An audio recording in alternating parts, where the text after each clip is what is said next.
Afternoon. How did day two go for you guys? What did you see out there that impressed you the most? Not as sharp mentally as we were yesterday. The effort was good, but we got some things to clean up. Defense still getting an edge on the offense right now? I don't think so. I thought the offense did good in the red zone. I thought the defense did good in third down. We got to kind of complement that both ways. I know your intention is to have this be a quarterback competition. Is that still the case, and will it still be the case throughout camp, or sometime during camp will you see a decision being made?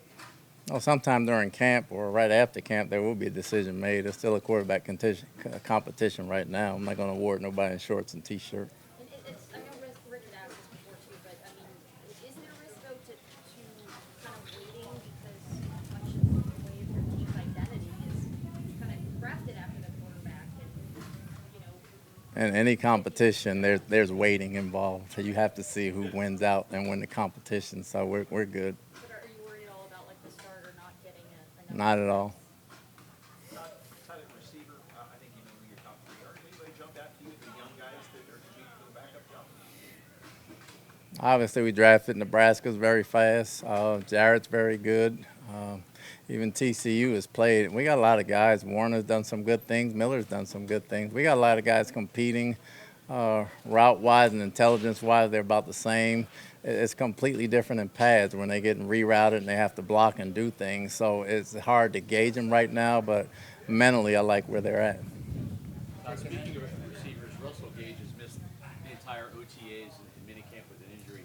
Are you concerned with this being a new offense that he's going to be a little further behind than obviously he and you guys would like him to be? Well, I like to think he's taking notes. He's a good pro. He's watching everything. Obviously, he's got to shake the rust off when he comes back, but I think he'll get up to speed pretty quick.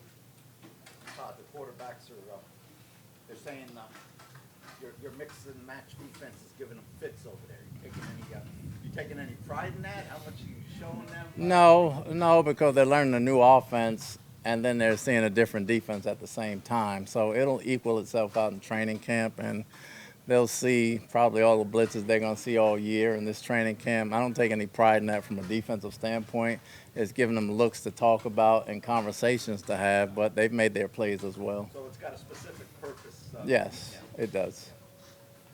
Mike Evans going into his 10th year, just talk about what he's been able to do in his career consistently year after year. He put up the same type of numbers. Obviously, he's talented. He's a heck of a pro and competitor. When you stay at one team and you put up those type of numbers, that says a lot about you from a character standpoint and a talent standpoint, and he continues to do it. What stands out to you the most about him?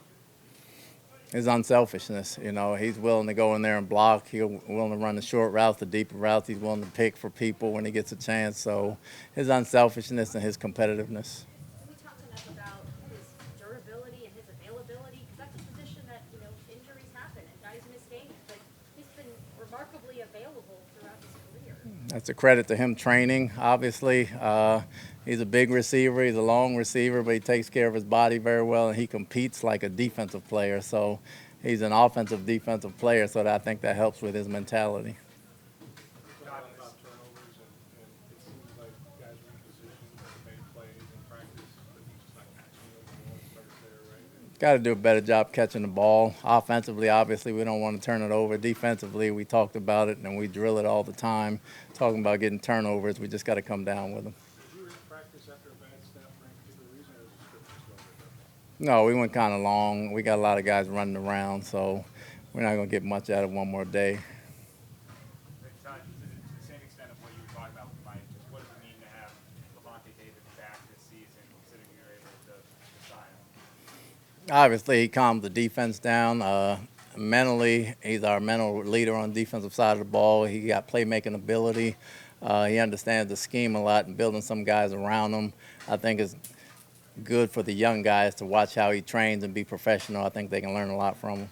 What's your plan for tomorrow?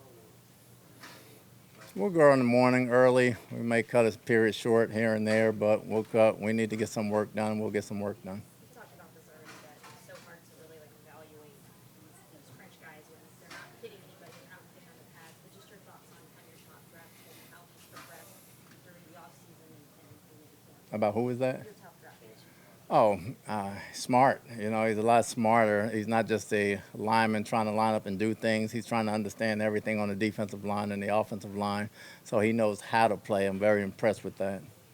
Todd, if Jensen comes out of training camp healthy, ready to go in Minneapolis, talk about him as a tone setter. What is he going to add with these new guys up front? Obviously, he's one of our emotional leaders on the field. He's a very physical guy. He can get guys going. He's very intelligent. He's been down there for a long time. He'd add some stability from a veteran standpoint. That will be good. If not, we got a couple guys that got some experience last year that can go right behind him. What about his toughness? His toughness is unquestioned. You know, like I said, he's a tone setter. He'll go out there and he'll give you right at it to the wall on every play, you know, so they kind of feed off that. But with his absence, we got guys taking over that role, so we feel like we've gotten better there. Is he on track to start training camp? I'm sorry. Is Jensen on track to start full participation in training camp? As of this point, I don't know. We'll monitor it as it goes. What about Shaq? I know he said his goal all along was to be out there for training camp. Until I see him out there, I'll believe it then. Todd, swing tackle, if you had a tackle go down right now, would Tyler be the guy you plug in there, or is it a backup? Too early. Too early. We're still mixing and matching. With Luke Getteke, you know, making that transition from playing inside to moving back to his college position, your thoughts on how he's coming along? I think Luke's done a great job. He's been here all the time. He's learning mentally. He feels comfortable. He looks comfortable out there. Just look for him to get better. Obviously, pads will tell a lot, but he's doing well. So is it feeling that maybe that would be more of a natural fit for him then to go back to where he played in college? That's where he's starting out now in pads. That's where we see him at. I think he'll be fine there. Todd, you're rotating Hainsey and Leverett at center with Jensen being out right now. What do you like about those two guys battling for the backup center spot? Both intelligent, both very physical, both very fast after they snap the ball. If they can get to the second level, they can pull. They're both scrappy. If Jensen's back, where do you see Hainsey fitting into the line this year? We'll see. Hainsey can play both guard positions and he can play center, depending on, we'll see if injuries come up or something applies. But, you know, if everybody's healthy and it goes according to plan, he'll be right behind Jensen. If not, we'll see who the starter is. Thank you. Yep.